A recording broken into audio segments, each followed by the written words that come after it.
A paz do Senhor, meus irmãos, que a graça e a misericórdia do Senhor Jesus seja com todos. Sou o pastor Moisés Eira de Lima e estamos começando mais um subsídio para a Escola Bíblica Dominical, lição de adultos da CPAD. Estamos no nosso segundo trimestre de 2024, estudando a temática, a carreira que nos está proposta, o caminho da salvação, santidade e perseverança para chegar ao céu. Esta lição com riquíssimos comentários, muito boas explicações para você que é aluno da classe de adultos. Certamente, ao final desse trimestre, você terá aí guardado na sua mente, no seu coração, muitos bons conselhos, ensinamentos e exemplos práticos para a vida cristã na nossa caminhada rumo à eternidade. A lição de hoje é a lição de número 5, para 5 de maio de 2024, e o assunto da lição de hoje, os inimigos do cristão. Os inimigos do cristão. O nosso texto de ouro, o texto áureo, diz assim: se vivemos no Espírito, andemos também no Espírito. Não sejamos cobiçosos de vanglórias, irritando-nos uns aos outros, invejando-nos uns aos outros. Gálatas 5, 25 e 26. A verdade prática diz: na jornada da fé há inimigos que tentam nos atrapalhar. O diabo, a carne e o mundo.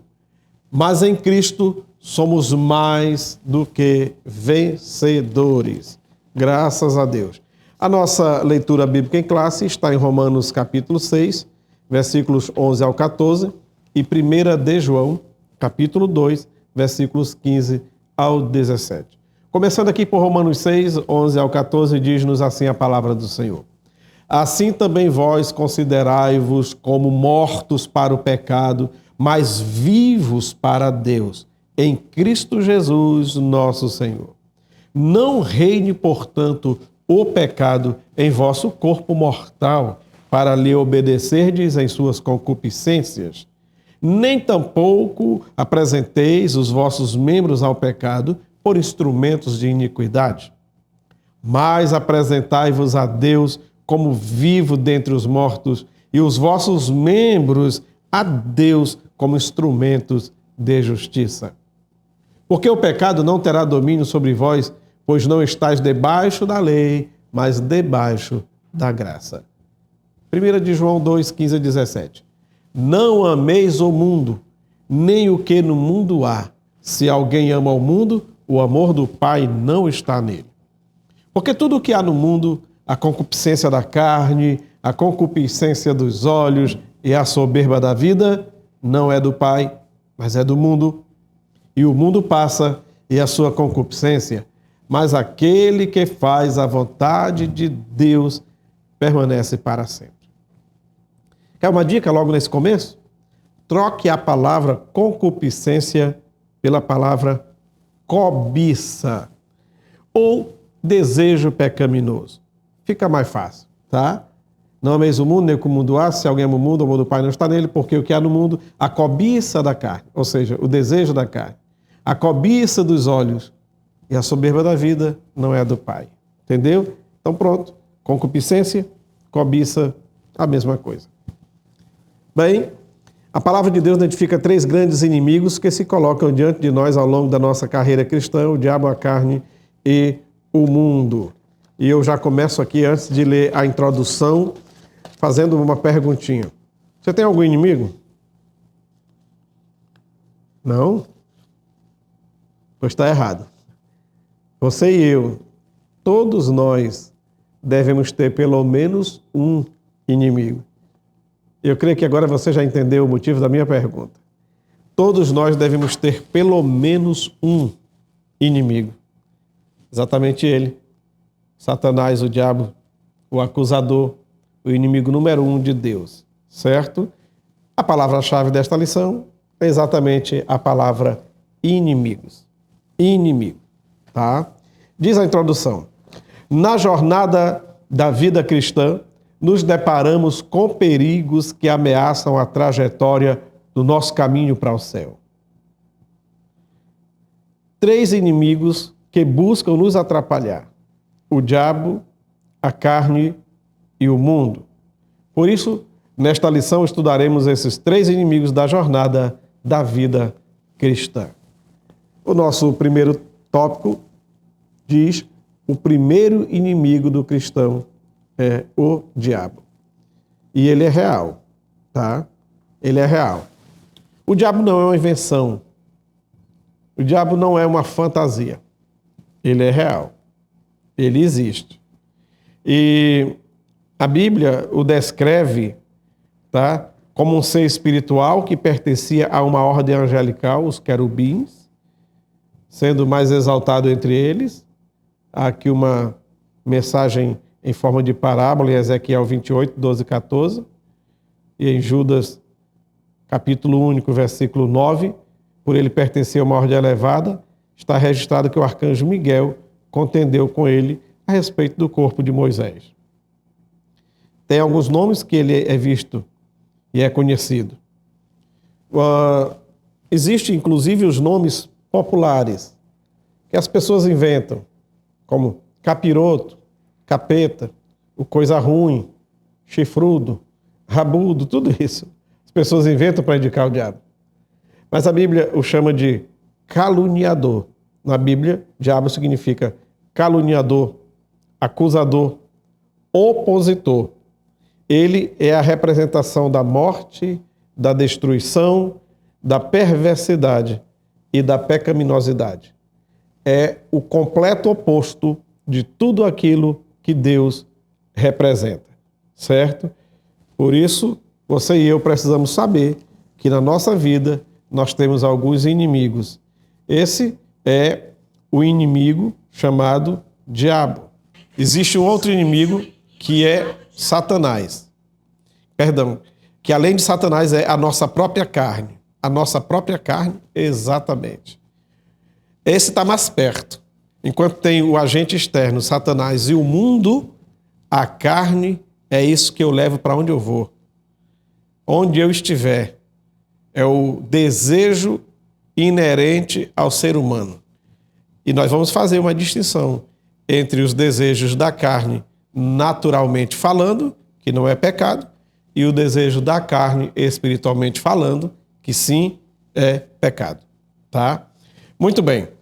Então, o nosso segundo tópico nos fala exatamente aqui do nosso compromisso em seguir nesse mundo, vivendo na luta contra a carne, sem deixar a carne vencer. O nosso segundo tópico fala-nos o segundo inimigo do cristão, a carne.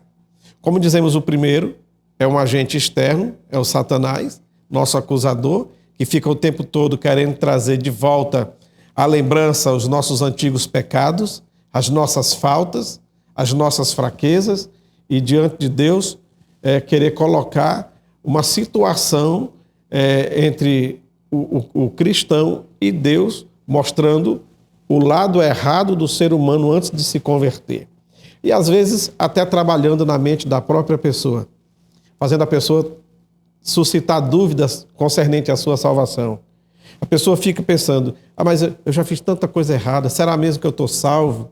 Eu traí minha esposa, eu traí meu marido, eu enganava meu patrão, eu enrolava meus funcionários, eu tive uma vida promíscua, eu trafiquei drogas, eu assaltei bancos, agora eu sou crente, será mesmo que eu estou perdoado? Será mesmo que eu estou salvo? O inimigo vai jogando essas sementes na mente da pessoa. E a luta dele é para tentar tirar o cristão verdadeiro do caminho do céu, do caminho da luz, e levar de volta ao caminho das trevas, colocando inclusive essas dúvidas no seu coração. O segundo inimigo, esse que eu disse que está mais perto, é a carne. O conceito bíblico de carne, há algumas definições. A primeira é o tecido muscular. Pronto. Tecido muscular, isso que é palpável. Aqui, está no seu corpo. Tá? Normal. Segundo, o corpo humano por inteiro, como está em Êxodo 4 e 7. O terceiro, o ser humano segundo a sua fragilidade e mortalidade, ao homem é carne. E quarto, a natureza pecaminosa. Essa que é a perigosa. Tá? Dentre as perspectivas que nós encontramos aí na palavra, a expressão concupiscência da carne ou cobiça da carne tem grande relevância. Quando o apóstolo João usa esse termo, ele se refere à satisfação carnal em todas as suas dimensões. Glutonaria, que é comer demais. Sensualidade, bebedeira, relações sexuais ilícitas. Tudo isso que esse desejo pecaminoso, esse instinto carnal pecaminoso leva o homem a praticar, a cometer. Por quê? Porque acha bom. É bom? É. Se não fosse, não praticava. Eu não quero aqui ser hipócrita. A pessoa bebe porque ele acha bom. A pessoa fuma porque acha bom. A pessoa se prostitui porque acha bom. Acha bom, gosta disso. Porque a sua carne dominada pelo pecado está viciada nesse estilo de vida. E por isso acha bom. É como a pessoa que está dentro da água. Enquanto a pessoa está dentro da água, ele não sente o peso da água. Ele mergulha numa piscina, ou num rio, ou num lago, e ao mergulhar, milhares de litros d'água estão por sobre ele, na frente, atrás, aos lados, e a pessoa não sente o peso desses milhares de litros d'água. Agora, quando sai da água, do açude, da piscina, do riacho, e pega apenas uma lata de água, com 10 ou mesmo 18 litros de água para levar para casa, pense num desconforto tremendo levar uma lata, carregar uma lata de água. Um galão de água. Tá? Agora estava dentro da água e não sentia esse desconforto todo. Agora saiu da água, pega um pouquinho e é complicado. Exatamente. É assim a vida do cristão. Enquanto nós estamos lá mergulhados no mundo de pecado, a pessoa não vê que está errado. Não sente que está no pecado. Não acha que é ruim. Está lá nas suas folias carnavalescas, na sua bebedeira, na sua orgia, achando muito bom e ele está mergulhado. Ele não sente. Alguém chega e diz, ei, rapaz, você está errado, se converta. Ele fica com raiva, porque ele não sente essa situação. Tá? Mas aí agora, quando ele vem para Cristo, recebe a Cristo como seu Senhor e Salvador e sai agora dessa água, desse lamaçal de pecado, desse açude de pecado, no dia que ele comete um pequeno pecado, pequeno delito, aí fica incomodado, fica triste, fica preocupado, é o balde d'água incomodando. Outrora vivia mergulhado e não sentia. Agora por que um balde está incomodando? Porque ele saiu, não está mais lá, mergulhado, está fora. É assim o cristão. O cristão é alguém que saiu desse mundo, dessa situação pecaminosa, está aqui fora, mas na hora que ele faz algum delito que outrora era normal e não lhe incomodava, passa a incomodar. É o baldinho d'água. Tá? Tirado lá do lago. É isso aí. E por que agora incomoda? Porque agora é uma nova criatura em Cristo Jesus. Agora já não mais fica feliz em fazer a vontade da carne, os desejos pecaminosos, as cobiças dessa vida. Certo? Não sente mais. Tá? Bom, aqui no segundo tópico ainda nos fala sobre a perspectiva doutrinária da palavra. A expressão carne pode ser usada para se referir ao corpo humano, como já foi dito, mas também à natureza pecaminosa. O que é a natureza pecaminosa? É a inclinação carnal, tá, para aquilo que é errado. É a inclinação da carne, que é a morte, que conduz à morte. Está em Romanos 8,6. Não há razão para a gente confundir carne humana normal, a carne, o corpo, tá, com a carne natureza pecaminosa. Embora as duas palavras carne e carne se escrevam da mesma forma, mas no contexto bíblico se usa de maneira diferente em situações diferentes. Não dá para confundir as duas. Um exemplozinho bem simples aqui. Fome. O que é a fome? A fome é o desejo de se alimentar. Isso é o desejo do corpo, a carne, corpo, matéria, tá? Mas e prostituir-se? Prostituir-se é o desejo de praticar o sexo promíscuo. Aí é a carne, natureza pecaminosa. O desejo de comer, de beber, de se hidratar, certo? É o desejo do corpo, da carne, chamada corpo.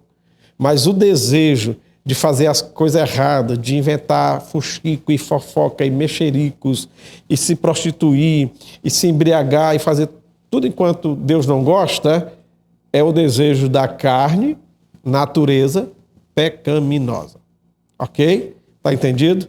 Não dá para confundir carne física com carne espiritualmente falando. E o terceiro inimigo é o mundo, também é um agente externo que está em nosso redor. O mundo, o sistema pecaminoso. Quando a palavra de Deus diz não ameis o mundo, nem as coisas que no mundo há, a gente pode criar um problema, porque está escrito em João 3,16, porque Deus amou o mundo. Aí que confusão é essa? Deus amou o mundo e eu não posso amar, é? Deus amou o mundo de tal maneira. Aí a palavra, não ameis o mundo. São duas palavras iguais, mundo e mundo, igual carne e carne. Porém, em situações diferentes. Quando diz Deus amou o mundo, Deus amou as pessoas, os seres humanos, os habitantes da terra. Deus amou esse mundo. E mandou seu filho para morrer pelo mundo. O povo, como a gente às vezes está cantando e diz, todo mundo. Uma expressão para indicar os habitantes da terra. Agora, quando a palavra diz não ameis o mundo, isso é um sistema pecaminoso. Tá? É o sistema mundano, aquele mundo que um dia Satanás mostrou para o Senhor Jesus, na sua tentação, e disse, tá aí, ó, isso aí tudo é meu e eu te dou, se tu prostrado me adorasse. A Bíblia não diz que de Deus é a terra e a sua plenitude, o mundo e tudo que nele há? Que mundo era esse que o inimigo estava oferecendo para Jesus? O mundo que lhe serve, o mundo que lhe agrada, o mundo que lhe adora, o mundo que faz a vontade dele, o mundo pecaminoso. É só isso que ele tem para oferecer mesmo. Esse mundo que não presta, certo?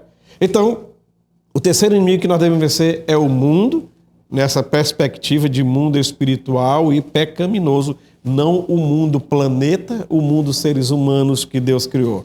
Porque esses aí, Deus ama, tá? Então, há 5 conotações bíblicas para a palavra mundo. Primeiro, a terra. Segundo, o conjunto das nações conhecidas. Terceiro, a espécie humana. A espécie humana. Tá? Quarto, todo o universo. E quinto, os que se opõem a Deus. Esse aí, não ameis o mundo. Esses têm o diabo como chefe e vivem na impiedade. De modo geral, a Bíblia usa a palavra mundo para descrever 2 grandes realidades. O planeta Terra em que habitamos e as pessoas que vivem de maneira independente de Deus. Certo? E esse mundo pratica exatamente tudo aquilo que é inerente a essa vida pecaminosa. As cobiças. E temos aqui 3 níveis dessas cobiças. A cobiça da carne, a cobiça dos olhos e ainda o orgulho, a soberba da vida. Esses aí. Tudo são coisas, são inerentes a esse mundo, sistema pecaminoso. Tá? Agora, é possível vencer esse mundo? É possível. É possível. Quando a gente já não faz mais a vontade deste mundo, já não faz mais a vontade do inimigo. E mesmo que a gente tenha vontade, mas a gente cria aquele capricho de dizer, eu não vou fazer, não vou praticar, meu Deus não se agrada, eu já sou uma nova criatura, embora eu tenha vontade, eu não vou ceder a essa vontade, é a gente vencendo o mundo. E vencendo também o desejo carnal. Uma vez um jovem conversou comigo, isso já há uns 20 anos aproximadamente, veio confessar o pecado, e na hora de confessar o pecado ele disse para mim, pastor, olha, eu errei de novo naquela situação, né? O senhor sabe, como diz a palavra de Deus, a carne é fraca. O argumento dele, a carne é fraca. Eu disse para ele, a tua carne está muito forte. Quando o Senhor Jesus diz que a carne é fraca, mas o espírito já está pronto, está preparado, você precisa entender uma coisa. O mais forte é que vence. A carne é fraca. E ela deseja tudo aquilo que o mundo oferece aí. O sistema mundano está colocando diante dela. Porém, aquele que já não vive de acordo com a vontade da carne, vence essa fraqueza da carne por ter uma vida espiritual forte. Agora, tudo que é desejo carnal cai, se desvia, peca de novo, é disciplinado, se reconcilia e tal, peca novamente, volta para a igreja e tal, o tempo todo. Pecando, pecando e pecando, e confessando e voltando, e desviando e reconciliando e pecando de novo, vai criando aquele ciclo. Essa carne está muito forte, fraco está o espírito. Precisa se alimentar esse espírito. Na briga do espírito com a carne, vai vencer o que tiver mais alimentado. E a pessoa fica alimentando a carne, colocando diante dos seus olhos aquilo que não deveria colocar, no seu celular, no seu computador, olhando aquilo que não deveria olhar, ao invés de olhar para a Bíblia Sagrada, a palavra de Deus, quase não lê, assiste, vê tudo enquanto alimentando a carne. E quase não alimenta o seu espírito, praticamente não ora, não tem seu momento devocional com Deus. O espírito está ficando cada dia mais reduzido, diminuído, faminto. E a carne, bem alimentada com tudo enquanto. Aí o que acontece? Só vive caindo, porque a carne não está fraca coisa nenhuma. A carne está muito forte. Então nós precisamos vencer o diabo, vencer o nosso desejo pecaminoso, mas também vencer este mundo. E em Cristo Jesus nós somos mais do que vencedores.